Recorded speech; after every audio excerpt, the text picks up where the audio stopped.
What's up, Acura Legend owners and enthusiasts? Today I bring you a very special video from the depths of my parts archive. This here is a 100% keyless push-to-start ignition system for the 1991 through 1995 Acura Legend. This works for sedans, coupes, automatics, manuals, whatever have you. I purchased this car and this was originally from a 1992 5-speed LS coupe, and this car had no key to start it. It was 100% designed to use switches and a push button start. I feel this is very unique, so I wanted to share this with the community. Obviously, this is probably about 10 years old that somebody had done this, but it's pretty functional. It still worked. It started the car, and I can't complain and hate on it. So what I'm going to do here is document how I take this apart and give you kind of a DIY, if you will. So if you'd like to attempt this on your car, feel free. That being said, I am not responsible for anything. Do this at your own risk. Obviously, this makes your car very theft positive. So everybody could steal your car pretty easily because it's just all switches and there's no key. That also said, I am not responsible if you burn your car down because you did bad wiring. I'm just going to walk you through the video taking this apart because I have sold this to somebody that wants to put it in their car, and they are getting this exact same video. So let's start with the very main important part. You have two switches here, and you have a push button here.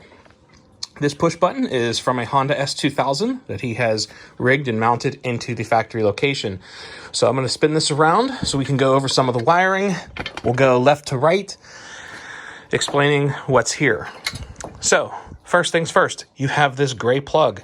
As you can see, there is a white wire right here with a blue stripe and a white wire with a black stripe.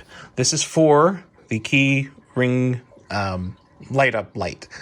So take a good look at that pin out. He has removed and cut all the existing wires that go in here because I guess they don't serve a purpose.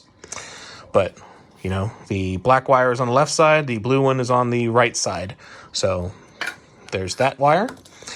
That said, how he has mounted the switch looks just like this.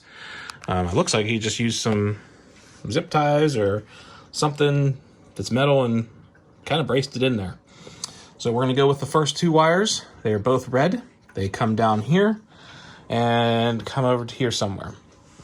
Then you have a red with a black wire underneath. So that goes into the yellow or orange, if you will, spots. I've already unbolted this cover. Hopefully I can move it without knocking everything over. And we can truly follow where those wires go.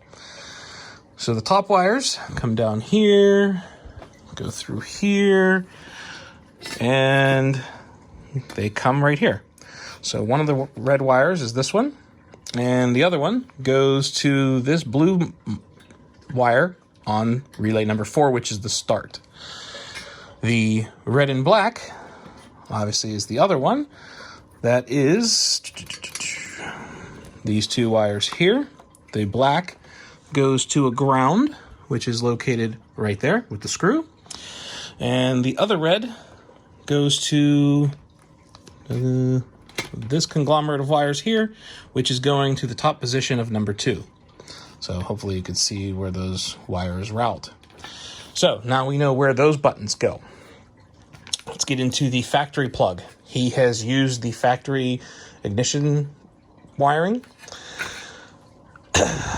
He had tapped into the black with white stripe. It's tapped into a yellow with a white stripe.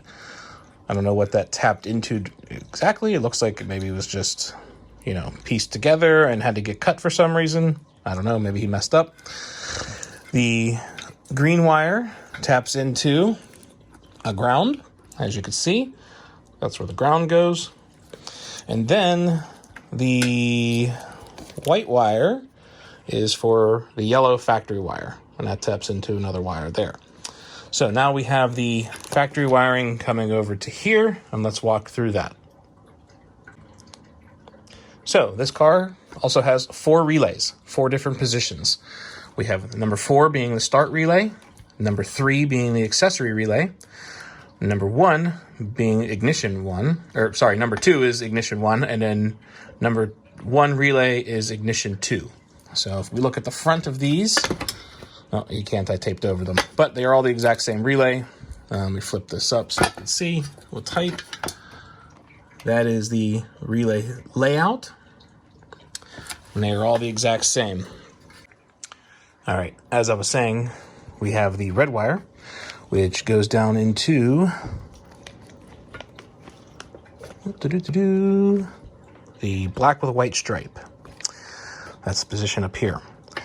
We have the blue wire, which goes to the red wire for one of the switches. Okay.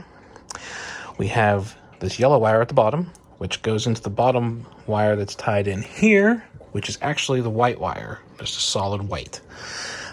That then is the brown wire, goes over to the black wire. Sorry, the brown wire goes to the black wire of position 2 on relay 3. We have a red wire from position 3, centered in the middle there. I don't even know if that actually went to anything. It was just always taped up. So we'll get that up out the way. So now we know where all the wires go for relay number 4, which is the start. Now let's go to relay number 3. As I said, we got the black wire, which is tapped into the brown over on relay 1, or on relay 4, as well as the brown wire on relay 2, and the brown wire on relay 1. So all 3 ignition wires going across, tapped into that black wire, which is grounded to this screw right here. So now we have those 3 wires continuously figured out. We have this orange with a red stripe that comes down, goes into the white wire with a red stripe. Then we have a white wire with a black stripe. That runs over to here to one of these upper switches. Exactly which one, I'm not sure, but they all look to be pretty similar. I do not recall if it's accessory 1 or 2. I believe how it was wired was you'd hit the red button, then you'd hit that one for ignition 1, ignition 2, accessory, so on and so forth. I'm not going to completely unravel all of that electrical tape because it's all sticky. So we have ignition, or the relay number 3, which is the accessory, completed. Ignition 1, which is relay 2, we had the brown figured out. We're also going to look at the blue wire on the side, which goes in here and taps into the red wire, which goes up to the push button. Also, well, there's nothing else tapped to this one. It was just extra tap. That goes to the other blue wire that's going to go to one of these switches. Again, that'd be ignition 1 and accessory. That's where these 2 relays go for 2 and 3, go for that there. And then lastly, we have the yellow wire at the bottom, which again taps into this big white wire. Last is ignition 2 relay.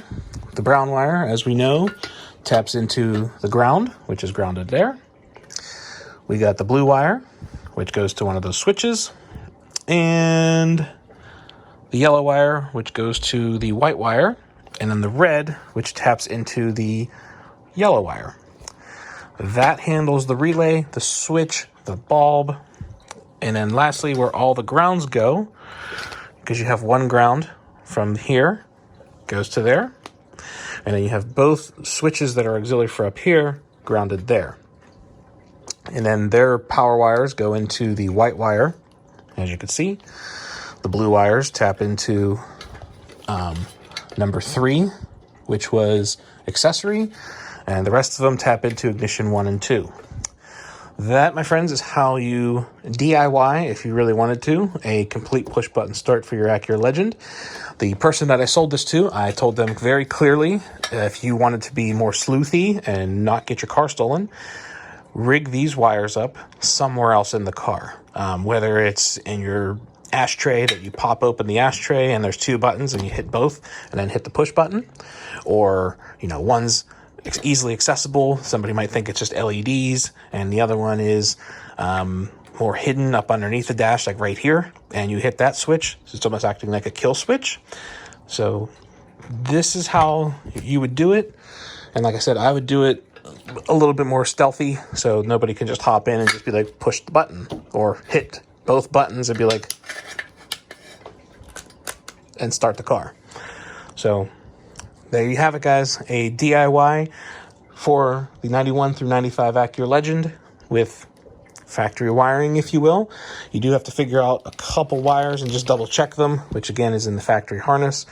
But I'm pretty sure this is 98% complete with no issues, no hiccups. So again, do this at your own risk. But if you want to try something different, here you go. That's the way this guy did it, and it has definitely worked. See you on the next one.